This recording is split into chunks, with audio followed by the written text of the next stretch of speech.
ഇന്നിപ്പോൾ രാവിലത്തെ മോർണിംഗ് വിശേഷങ്ങളാട്ടോ. ഞാനിവിടെ ബ്രേക്ക്ഫാസ്റ്റിന് ഒരു ഇഡ്ഡലിയും അതേപോലെ തന്നെ 2 ദോശയും കുറച്ച് ചമ്മന്തി കൂടി എടുത്തിട്ടുണ്ട്.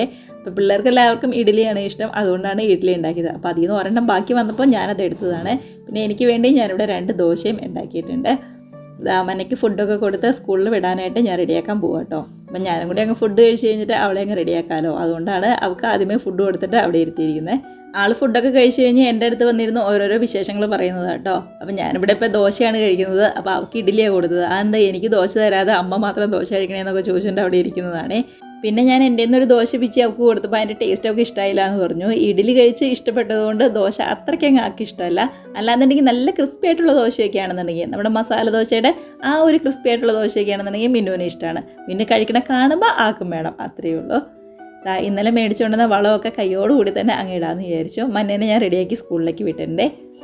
ഞാൻ വളം ഇടാൻ വേണ്ടി ഒന്നങ്ങ് ഇറങ്ങിയപ്പോഴേക്കും പൊടിമഴ പോലെ ഇങ്ങനെ മഴ പെയ്യുന്നുണ്ടായിരുന്നു. പിന്നെ പതുക്കെ ഒരു 2-3 മിനിറ്റ് കഴിഞ്ഞപ്പോഴേക്കും അതങ്ങോട്ട് മാറി. അപ്പോൾ കയ്യോടുകൂടി ഇതങ്ങോട്ട് ഇടാൻ വേണ്ടിയിട്ട് ഇറങ്ങിയതാട്ടോ. ഇവിടുത്തെ മണ്ണിന് നല്ല കട്ടിയുള്ള മണ്ണാണ്, അതുകൊണ്ട് തന്നെ ഒന്ന് ഇതേപോലെ കോല് വെച്ചോ അല്ലാന്നുണ്ടെങ്കിൽ നല്ലൊരു കമ്പി വെച്ചോ ശരിക്കും ഒന്നെങ്കിൽ ഇളക്കിയിട്ട് വേണം, മണ്ണ് ഇളക്കിയിട്ട് വേണം വളം ഇടാനായിട്ട്. ഇപ്പോഴത്തെ ഈ കാലാവസ്ഥയ്ക്ക് വളം ഇടുന്നത് നല്ലതാണ്. നല്ല ചൂടുമില്ല, അതേപോലെ തന്നെ നല്ല മഴയും നല്ല വെയിലും ഒന്നുമില്ലാത്ത ഒരു നല്ലൊരു കാലാവസ്ഥയാട്ടോ ഇപ്പം. മഴയുണ്ടോയെന്ന് ചോദിച്ചാൽ മഴയുണ്ട്, എന്നാൽ വലിയ വെയിലൊന്നും ഇല്ല. ചെറിയൊരു ചാറ്റൽ മഴ പോലെ ഇങ്ങനെ ഇടയ്ക്കിടയ്ക്ക് പെയ്തുകൊണ്ടിരിക്കും. എന്നാണെങ്കിലും ഞാൻ വളം ഇട്ടത് കുറച്ചായപ്പോഴേക്കും വീണ്ടും പൊടിമഴ പോലെ ഇങ്ങനെ പെയ്യുണ്ടായിരുന്നു കേട്ടോ. പിന്നെ എന്താണെങ്കിലും പകുതിയായല്ലോ എന്ന് കരുതി ഞാൻ കൈയോടുകൂടി തന്നെ ആ മഴ നനഞ്ഞുകൊണ്ട് അവിടെ ഇരുന്നങ്ങ് ഇടുന്നതാണ്. ഇങ്ങനെ പൊടിമഴ പോലെ ഇങ്ങനെ പെയ്യുന്നുണ്ടായിരുന്നു. പക്ഷേ കുറച്ചും കൂടി കഴിഞ്ഞപ്പോൾ മഴയുടെ രൂപം ഭാവമൊക്കെ മാറി കുറച്ചും കൂടി ശക്തമായിട്ട് മഴ പെയ്യാൻ തുടങ്ങി. എന്താണെങ്കിലും അതിന് മുമ്പേ ഞാൻ ആ വളം അങ്ങ് ഇട്ട് തീർന്നായിരുന്നു.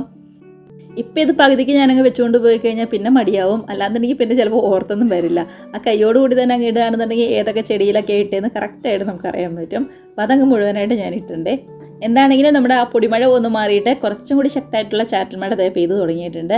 നമ്മുടെ ആ തറ കണ്ടാൽ തന്നെ നിങ്ങൾക്ക് അറിയാമല്ലോ. അപ്പോൾ കൈയോടുകൂടി തന്നെ അതങ്ങോട്ട് കഴുകി വെക്കണം, ഇല്ലാന്നുണ്ടെങ്കിൽ ആകെ ചെളിയായി കിടക്കുകയാണ്. ഇനിയിപ്പോൾ പിള്ളേർ വന്നത് കൊണ്ട് കണ്ടു കഴിഞ്ഞാൽ ആ ചെളി കയറി പിന്നെ പെരയ്ക്കകത്ത് കയറി ആകെ വീട് മുഴുവൻ വൃത്തിയേടാക്കും. അപ്പോൾ ഞാനൊന്ന് ക്ലീൻ ആക്കട്ടെ കേട്ടോ.